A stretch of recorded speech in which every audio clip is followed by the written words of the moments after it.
Halo, ketemu lagi dengan saya Luis Damian. Semoga cinta dan syukur selalu melingkupi teman-teman semua yang menonton channel ini.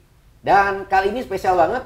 Hari ini saya ditemani oleh Leli Elvi. Gara-gara ngomong Elvi ya, tadi bahas soal Elvi ya, jadi salah ngomong ya. Nah, Leli Elvi. Nah, Leli Elvi ini adalah Master Chinese Metaphysics. Mau tahu lebih dalam apa yang akan kita bahas hari ini? Cek di out.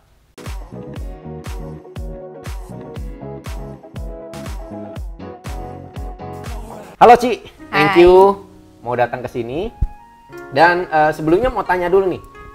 Tadi kan juga ada sempat bahas ya Ci ya. Ci kan namanya Leli Elvi nih. Elvi-nya tuh apa? Jangan-jangan Louis Vuitton nih. Karena kelihatan dari casing HP-nya, dari tasnya, dompetnya ya, Louis Vuitton gitu kan. Saya rasa setiap wanita itu tidak menolak kalau dikasih LV ya. Atau jangan-jangan salah satu ini pemegang sahamnya Louis Vuitton. Saya sangat mengharapkan itu. Oke, baik. Sebenarnya LV itu marga saya kok. Oh, oke. Jadi kalau kita pakai pinyin, LV itu jadi Louis. Louis itu adalah marga. Karena di Indonesia marga Louis-nya itu adalah sesuatu yang minoritas, marga yang minoritas, makanya saya merasa wajib nih memakai nama LV, marga LV, biar papa saya almarhum lebih bangga. Oh bangga, oke. Karena saya juga kayaknya marga saya minoritas, sampai ya kebetulan begitu dicari-cari, ini nggak jelas nih. Karena kan kalau Chinese udah masuk ke sini kan ada yang kena Hokkien, ada yang kena Kek lagi, itu udah beda-beda lagi ya marganya ya. Ya itu sih yang Mandarin ya, Mandarin Pinyin, jadi bukan Hokkien bukan Keknya. Iya, Mandarin Pinyin. Saya punya marga kan Xie ya. Iya. Itu saya mau cari Mandarin Pinyinnya, wah susah banget. Nggak istilahnya apa ya? Nggak jelas, yang satu ngomong begini, yang satu ngomong begini. Aktor yang sangat terkenal itu Xie Xian yang di Hong Kong itu pakai marga Xie ya. Nah barangkali semoga satu keluarga gitu, satu keluarga, satu garis keturunan. Makanya gitu ya. saya pakai LV juga bagus. Di dunia Western itu terkenal kayaknya, ya dunia Eastern LV Louis Vuitton Pink itu terkenal pintarnya. Okay. Jadi kerjaannya nenek moyang dulu saya juga emang konsultan. udah begitu ya. Oke, jadi memang konsultan ya. Memang konsultan. Nah, Cici sendiri balik ke, setahu saya kan Cici kan Chinese Metaphysics Master gitu ya. Nah, Chinese Metaphysics itu apa sih, Ci? Sebenarnya ya kalau kita bilang Chinese Metaphysics itu adalah menurut saya pelajari sesuatu metafisika dari Cina. Dan kenapa disebut master? Biasanya master ini kayak guru ya. Guru yang sudah lama, misalnya ada di Indonesia master feng shui, berarti dia lebih menguasai feng shui. Jadi dia labelin dirinya master feng shui. Kalau saya senangnya konsultan Chinese Metaphysics atau konsultan Chinese Metafisika. Soalnya saya menguasai beberapa perhitungan yang tidak hanya satu feng shui doang. Oh, jadi feng shui itu adalah salah satu dari Chinese Metaphysics? Iya. Jadi bukan. Oh, bukan cuma ya. Maksudnya kan setahu saya kalau Chinese Metaphysics sama dengan feng shui gitu. Kalau enggak. Tidak. Ya? Kalau feng shui itu kita bicara koneksinya sama alam, dimensinya sama tempat. Dimensi waktunya kita masih ada perhitungannya. Nah, dimensi waktu itu bisa kita pakai kalau sini lebih kenal Tongsu Almana. Oh, Tongsu. Iya, Dex Selection. Kewe Tongsu ya? Enggak, Tongsu itu kayak buku tebal. Oh, buku tebal. Buku tebal yang dulu katanya kalau siapapun yang bisa lihat buku Tongsu itu katanya orang pintar, orang hebat. Tapi dia sebenarnya membicarakan almana. Lalu perhitungan waktu itu bisa pakai I Ching atau pakai Meihua Isu. Misalnya kok pada saat tertentu ya, kok tanya, misalnya saya nggak pegang tanggal lahir, kok tanya, misalnya Bu, boleh nggak saya melakukan ini, atau misalnya saya ada kejadian ini, apakah saya akan mengalami ini? I Ching sama Meihua Isu bisa hitung. Makanya itu I Ching sama Meihua Isu digunakan untuk meramal. Saya pelajari, tapi saya nggak mau pakai karena sangat-sangat ribet bagi saya ya. Dulu waktu saya lagi belajar ya, saking antusiasnya, kadang-kadang teman saya suka nanya, Li, aku punya handphone hilang ya, kira-kira bisa ketemunya mana? kalau pakai hitung benar itu bisa. Sampai saya pernah, bisa ya? iya, saya sampai suatu saya dulu saking menguasai ya dan sangat antusias ketika belajar itu kok. Ada satu klien yang mungkin orang tuanya meninggal tanpa ada pesan. Lalu ada beberapa sertifikat dan mereka nggak tahu taruh di mana. Lalu mereka nanya, saya pakai Icing sama Mehua Isu untuk hitungkan. Hitung ya? Untuk hitungin, oh saya bilang dia ada di sini, coba dicari beneran ketemu. Makanya itu, nah tapi nggak boleh cun juga kok, nggak boleh terlalu tepat kok, itu nggak bisa tidur, nanti dia hilang apa, tanya pokoknya tanya. Ya, jadi konsultannya yang dicariin bukan konsultan yang lain, malah buat barang hilang barang gitu ya. Kalau yang itu ya. Betul. Tapi itu basicnya perhitungan ya, Ci? Basicnya perhitungan. Nah, itu pakai dengan kuah. Biasanya kuah, misalnya kan kita kuah itu lebih tepatnya kalau sini bilang heksagram. Heksagram yang 4 kuah itu. Enggak, 4 kuah itu cuma 8. Oh, kalau 8. menguasai itu harus 64 atau 81. Wow. Heksagramnya. Oke, jadi kalau lebih ruwet kan? 4 kuah itu berarti kuah itu 8. 8, Pak itu 8. Okay. Kalau beneran kuasanya harus 64 minimum atau 81. Wah, gila. Berarti Cici udah menguasai itu ya sebenarnya ya? Nah, sebenarnya itu ke perhitungan timing juga bisa pakai, kita bisa pakai Cimentuncia. Dulu zamannya Cukeliang, itu untuk perang, itu perhitungan timing kapan saya harus perang, kapan saya tunggu dan saya harus di mana. Itu pakai Cimentuncia. Wow.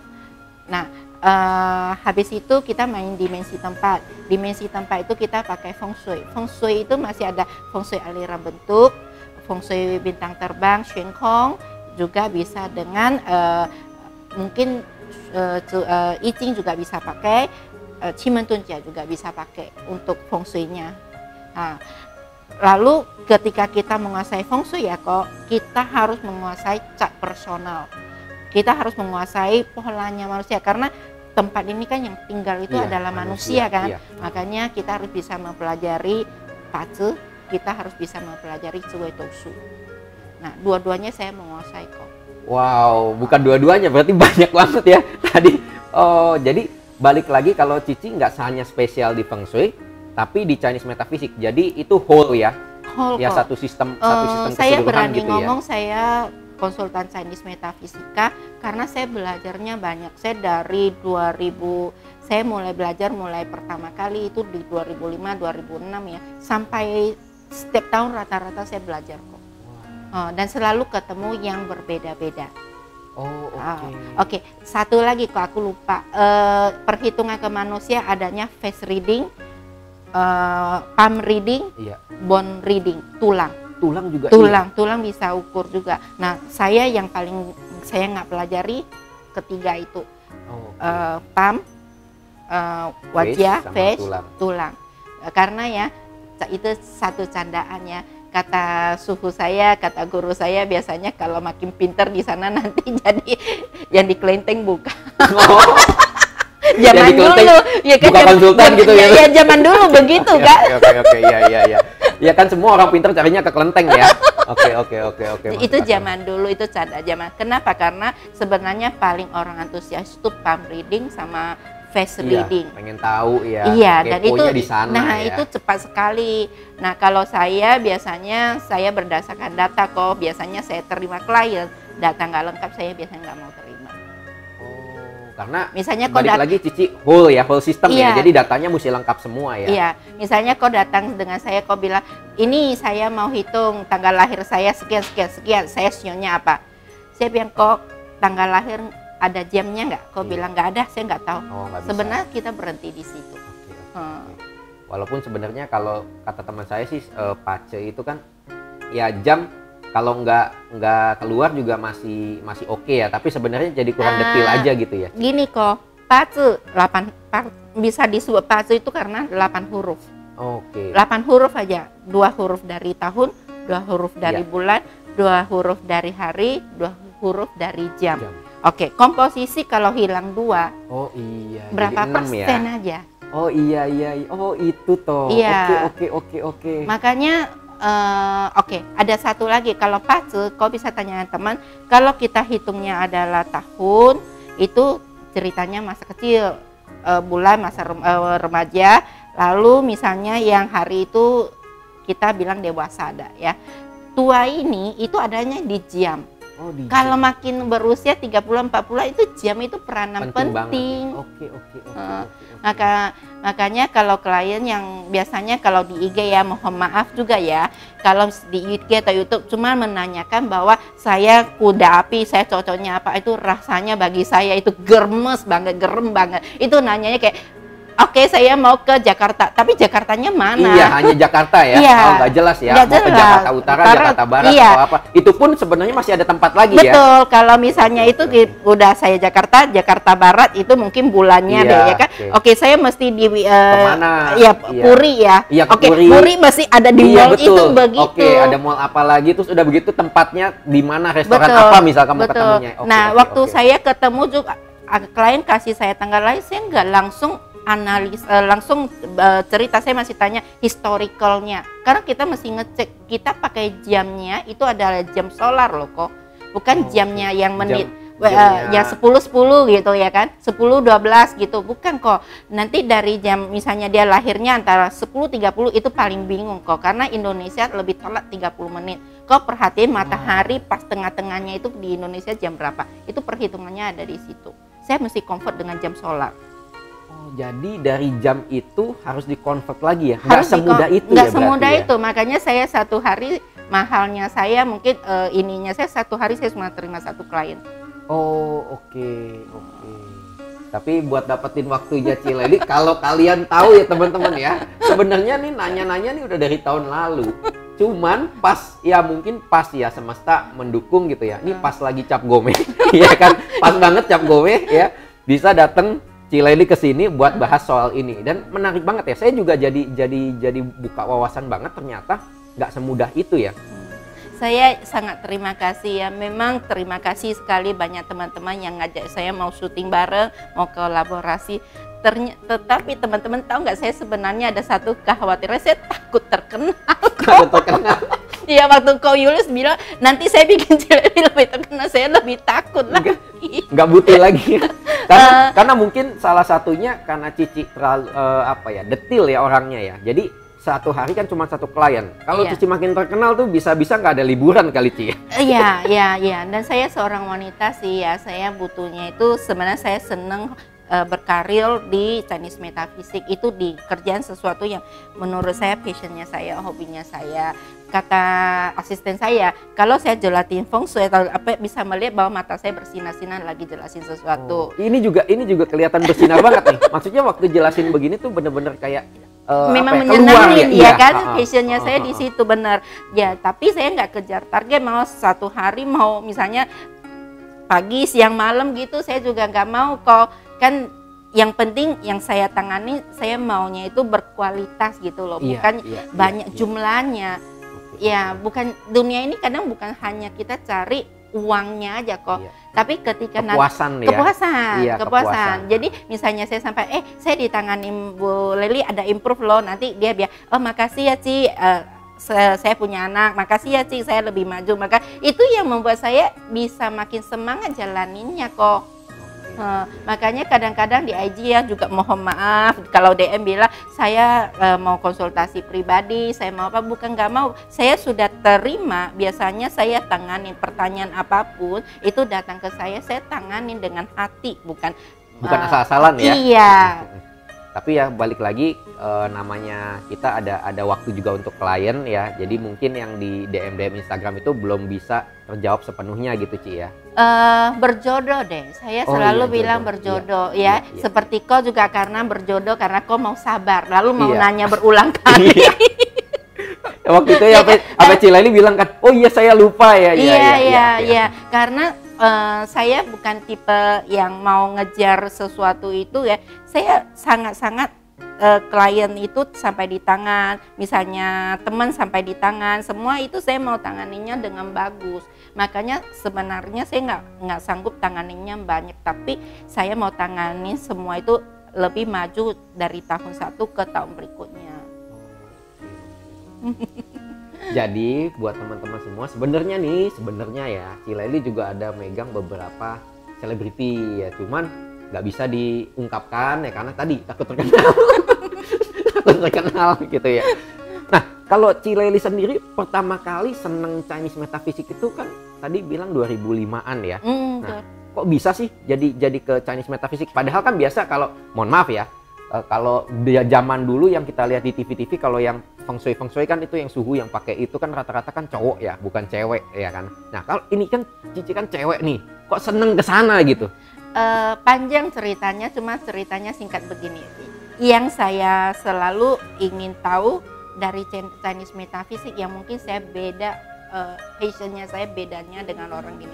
Waktu saya mempelajari pertama kali saya mempelajari feng shui, saya pindah rumah. Oh. Misalnya ya, yang kalau misalnya kata orang ya sampai saat ini dia bilang saya kuat timur, kuat barat. Kuat timur harus 4 arah yang bagus, kuat barat 4 arah yang bagus. Saya penasaran, saya pindah rumah. Saya ngajak suami saya pindah rumah, saya ngajak anak saya pindah rumah. Gara-gara belajar itu ya. Terus besok lagi saya belajar bintang terbang. Ternyata bintangnya nggak bagus, kita pindah lagi. Saya total pindah rumah itu ada 8 sampai 12 kali. Dalam saya sedang 10 tahun mungkin saya belajar Chinese metaphysics. Ya ampun. Saya kejar jawabannya kok. Oh, jadi istilahnya itu nggak cuman hanya tahu ilmunya, tapi kita praktek buat lihat jawabannya itu ya. Iya. Jadi kalau saya berani jelaskan, saya berani pastiin, saya berani minta bongkar, saya tahu persis itu bisa bermanfaat. Saya nggak akan sembarang kayak orang datang, ini bongkar, ini nggak begitu. Ada perhitungannya, saya akan jelasin. Saya selalu ini kenapa saya minta seperti gini, saya jelasin. Nah akhirnya sih kalau biasanya ya ada sampai terlalu saya coba dipakai caranya ini. Kalau memang kena dan bagus, nah baru kamu pertimbangkan. Oke. Jadi semua yang dikatakan Cici itu berdasarkan perhitungan. Dan mungkin tidak satu metode, nggak boleh satu metode. Kalau cuma menguasai satu metode, itu juga menurut saya keterbatasan. Menarik banget ya. Jadi ini benar-benar buka wawasan banget dan saya benar-benar kaget. Yang saya tahu kan selama ini kan hanya feng shui gitu, yang terkenal ya, yang terkenal. Saya juga baru tahu pace itu ya mungkin ya 5 tahun ke belakang lah ya, baru tahu oh itu ada pace gitu ya. Tapi ternyata ada I Ching lagi, ada yang lain lagi, dan yang tadi ya Cici cerita ada 3 dimensi sebenarnya ya, yang mungkin orang-orang halayak ramai itu nggak tahu, hanya tahu dimensi tempat aja feng shui gitu ya. Betul. Makanya kalau bagi saya ya, Chinese metafisika ini adalah mungkin suatu fisika yang belum lebih dijadikan di kurikulumnya ya, makanya di metafisikanya. Tetapi kalau kita benar menguasai itu gampang sekali kita ya mengenal karakter orang tersebut, kita gampang sekali tahu energi bekerja, dan kita tahu why, nggak perlu tanyakan. Misalnya ya saya ketemu A, B, C, kita nggak perlu tanya why, kenapa dia begitu, kenapa dia begitu, kenapa dia jahat, nggak perlu, karena tanggal lahirnya menceritakan segalanya. Wah, saya sampai merinding loh. Saya sampai merinding loh. Jadi bener-bener ya apa ya? Saya sampai nggak bisa ngomong apa-apa. Maksudnya ketika orang zaman dulu, mungkin teman-teman semua nggak tahu ya, mungkin ini banyak di kalangan Chinese ya. Kalau di kalangan Chinese kan ada satu kalender yang biasanya warnanya hijau atau merah, itu kan ada apa? Gambar-gambarnya itu, kapan harus bagus ini, kapan harus bagus itu gitu kan. Nah itu umum. Nah umum itu misalnya hari ini cocok buat nikah gitu kan. Nah nikahnya itu siapa yang cocok, beda, harus dihitung kok. Oke. Jadi nggak segampang itu ya sebenarnya ya. Harus mendetil lebih dalam lagi. Biasanya ya di saya akan jelasin. Nah misalnya tanya, kon datang mau nanya kapan pindah rumah. Nanti di sana saya cek tahun ini pindah rumahnya bagus buat apa, tahun depan bagus pindah rumah karena apa, tahun ininya pindah rumah karena apa. Jadi kok bisa pilih di timing yang tepat ya, kok pindah rumah itu bisa 10 tahun rumahnya itu kondisinya bagus. Kalau di dalam sektornya itu sektor keuangannya lagi boom. Oke. Pernah kan kau tahu gini, ini misalnya kita sering lihat ya, orang itu waktu tinggal di timingnya 2000-an ya. Dia di sini bisnisnya bagus. Karena dia bagus, mungkin bisnis 7-8 tahun udah itu dia pikir saya mau rombak. Dia roboin di tanah yang sama, dia bangun lagi. Ya kan? Kalau dihitung Flying Star mungkin bisa sama. Kalau dihitung arahnya bisa sama. Energinya masih sama kan? Tapi nge-trap punya energi udah beda. Jadi timingnya orang itu membongkar, jadi sektor yang tadinya lagi wow, tiba-tiba dibongkar kayak dihancurin gitu ya, bisa langsung Okay. berbeda. Dan itu tidak akan sama seperti dulu. Itu alasannya mungkin beberapa restoran Chinese yang udah terkenal banget ya, udahlah gue begitu aja gitu, yang gak usah renov karena mungkin hokinya udah terbentuk di situ tapi ya. Tapi kalau ada juga timingnya udah lewat, dia mesti renov biar nafasnya baru. Oh, jadi ada waktunya balik lagi ke cycle mungkin ya. Betul. Ada cycle-nya saat kita menerima, ada cycle-nya saat kita rombak ya. Betul, ada siklusnya kok. Kebetulan kita di timing yang sangat tepat kan. Cerita feng shui itu juga ada timing, ada periode 8, periode 9 ya. Jadi dari periode 1 sampai periode 9. Yang satu kita nggak jalanin dah ya, kita yang lewatin itu dari periode 7 yaitu 84 ke 2004 ya. Terus 2004 ke 2024 itu periode 8. Terus periode 9-nya yaitu 2024 ke atas. Nah, setiap periode ini berbeda kok. Jadi misalnya rumahnya kok ya kan, saya sekarang banyak orang lagi bangun, saya tanya dia, kok mau kapan tinggal? Dia kalau bilang 2023, ada kemungkinan nggak kita pertimbangkan 2024. Kenapa? Karena kalau udah masuk 2024 dia termasuk periode 9. Periode 9 bintang 9-nya yang bagus, bintang 8-nya jadi lebih mundur kan. Kalau periode 8 bintang 8-nya yang maju, bintang 9 itu yang akan datang. Nah, kalau dia ngetrapnya ini kan 20 tahun kok. Lebih bagus tunda 1 tahun untuk 20 tahun. Daripada cepet-cepet iya. Ya kan, tapi udah ketrap yang udah mundur ya ke belakang ya. Iya. Oke, iya. Menarik banget ya. Jadi ternyata nggak sesimpel itu ya teman-teman ya. Jadi balik lagi semua ada hitungannya dan semuanya bukan istilahnya gimana ya. Mungkin kalau orang-orang yang tahu pemikirannya kan meramal semua ya. Tapi basically semua ngitung ya Ci ya berarti ya. Semua hitung. Kalau perhitungannya itu basicnya dari apa sih? Dari bulan kah? Apa dari bintang kah? Atau dari kalau misalkan Chinese kan kebanyakan lunar ya maksudnya. Iya. Kalau saya yang ngelihat kan selama ini kan ngelihatnya dari lunar.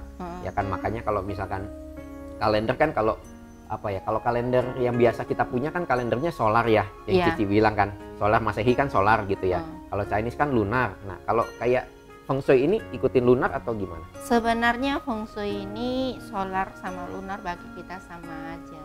Soalnya kita akan convert dia menjadi, kalau kita mainnya fase, kita akan convert dia menjadi 5 unsur. Ya kan? Kalau kita ke Feng Shui kita convert menjadi Flying Star. Kalau kita ke Zhui Tosu kita convert dia menjadi perbintangan.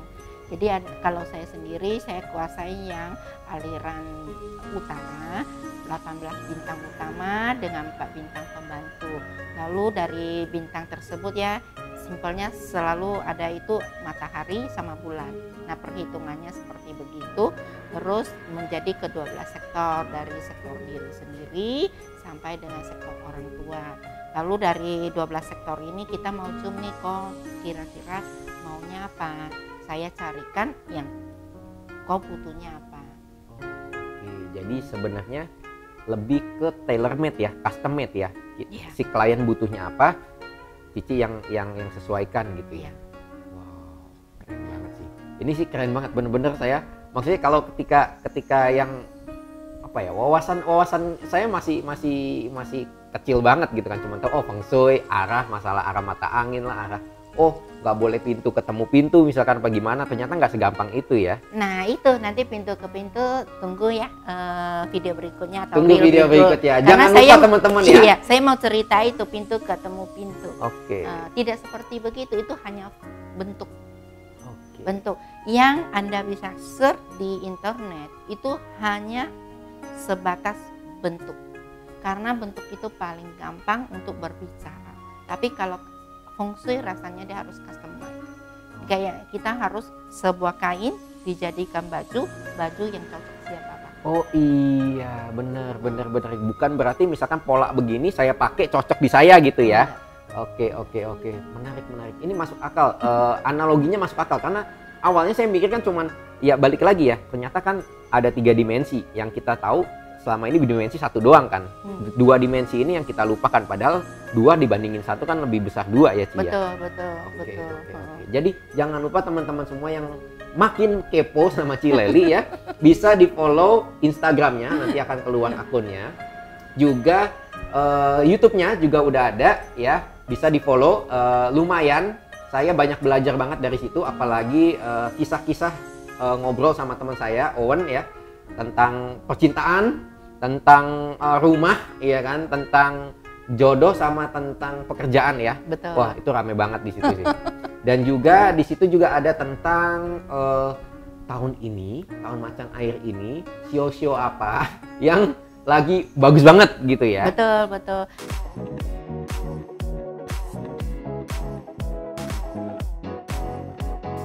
Kurang bagus istilahnya begitu ya. Kurang bagus bukan berarti udah hancur gitu aja ya, tapi ketika kita bersemangat, ketika kita mencoba mungkin lebih apa ya, kalau yang bagus itu kerjanya sekali, mungkin yang kurang bagus kerjanya mesti 3 kali ya, mungkin begitu kali. Betul. Nah sebenarnya ini Lobhang kalau setiap sekolah ini berbeda. Yang saya senangnya saya bawanya kecil. Dulu saya Lobhang mungkin saya ada koleksi 50. Itu dia kan. Nah, kalau misalkan nggak mau terima klien, oke lah ya. Cici buka kelas gak? Karena kan udah master nih.